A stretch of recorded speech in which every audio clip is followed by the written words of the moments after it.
Entre les moustaches du nouveau Tarantino et le crâne rasé de James McAvoy pour X-Men Apocalypse, vous trouvez que c'est un début de semaine au poil. Ça tombe bien, nous aussi.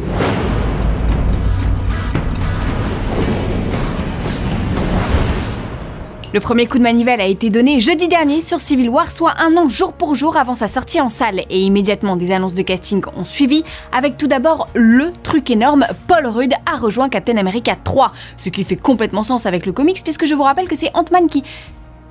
Non, je ne dirai rien. À ses côtés, et aux côtés de Chris Evans, Robert Downey Jr., Scarlett Johansson, Jeremy Renner ou Anthony Mackie, que du beau monde, puisque sont également confirmés Paul Bettany alias La Vision, Don Cheadle alias War Machine, Chadwick Boseman alias Black Panther, Elizabeth Olsen alias Scarlet Witch, ou encore William Hurt, qui reprend les galons du général Thunderbolt Ross que l'on avait vu dans l'incroyable Hulk. Sans oublier le grand retour d'Emily Van Camp dans le rôle de l'agent 13 Sharon Carter. L'agent 13, vous vous en souvenez peut-être, c'est elle qui est chargée de veiller sur Captain America dans le Soldat de l'hiver. Dans Civil War, elle sera donc probablement dans le camp de Steve Rogers contre Iron Man, mais qui sait? Bah oui, comme Iron Man donne un peu beaucoup ses ordres au Shield, elle risque d'être tiraillée entre les ordres et la rébellion du Capitaine. Un dilemme qui s'annonce intéressant. Et évidemment, qui dit agent dit la série Agent du Shield. Alors est-ce que l'agent 13 pourrait apparaître dans l'équipe de Coulson ou bien dans le spin-off de la série qui a été annoncé? Eh bien nous devrions en savoir plus dans le courant de la semaine prochaine, puisque ABC devrait donner plus de détails sur ses prochaines séries commandées. Pour le moment, on sait juste qu'Agent du Shield est renouvelé pour une saison 3 et qu'Agent Carter, la tantine de l'agent 13, est renouvelée pour une saison 2. Alors entre des confirmations, des retours et de l'inédit, Marvel nous gâte et à mon avis ce n'est pas fini, vive la guerre civile hein. Non, c'est pas ce que je veux dire, enfin bon, on se comprend quoi. Aussi dingue que Tom Cruise annonçant une scène sous-marine de folie dans Mission Impossible 5, voici les news en bref. Et après 3 jours fériés, autant vous dire qu'il y a de quoi faire. Et on commence avec cette nouvelle photo de Deadpool qui confirme l'humour débile promis par Ryan Reynolds.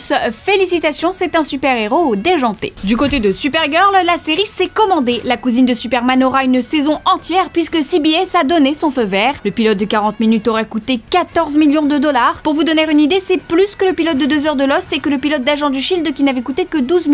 Dans tous les cas, ce prix indique beaucoup d'effets spéciaux pour faire voler Supergirl et pour l'action. Il faudra que la série soit ensuite à la hauteur de ce pilote, à la hauteur parce que Supergirl, elle vole. Rapidement, on enchaîne avec 5 posters personnages de Terminator Genesis, Sarah Connor, Kyle Reese, le T800, le T1000 et enfin le T3000. Et la question à 2 €, qui est chargé de donner des numéros de série au Terminator? Ça commence à ressembler à une game d'aspirateur là. La mauvaise nouvelle de la semaine, Joss Whedon vient de quitter Twitter. James Gunn le soutient pour qu'il revienne, mais le créateur de Buffy dit partout qu'il est fatigué. Alors forcément, quand une rumeur nous dit qu'il pourrait réaliser l'épisode 9 de Star Wars, on a un peu de mal à y croire. Enfin, quand on y réfléchit, l'épisode 9, c'est pour 2019, ça lui laisse donc quelques années pour dormir et nous revenir en pleine forme, le Whedon. Après, franchement, est-ce que le réalisateur voudrait se refriter avec Disney comme il a dû le faire sur Age of Ultron? À voir, hein, mais ça sent le gros fake tout ça. Aujourd'hui, dans le courrier des fanzoniens, on répond à John Rambo qui nous demande des nouvelles de l'Expendables Mel Gibson.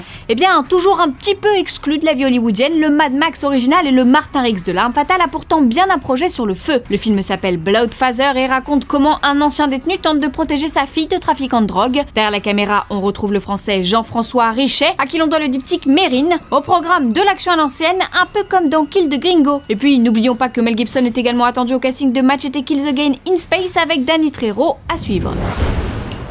Fanzone, c'est fini pour aujourd'hui, mais vous pouvez nous retrouver sur YouTube en vous abonnant à la chaîne Fanzone et à la chaîne Allociné.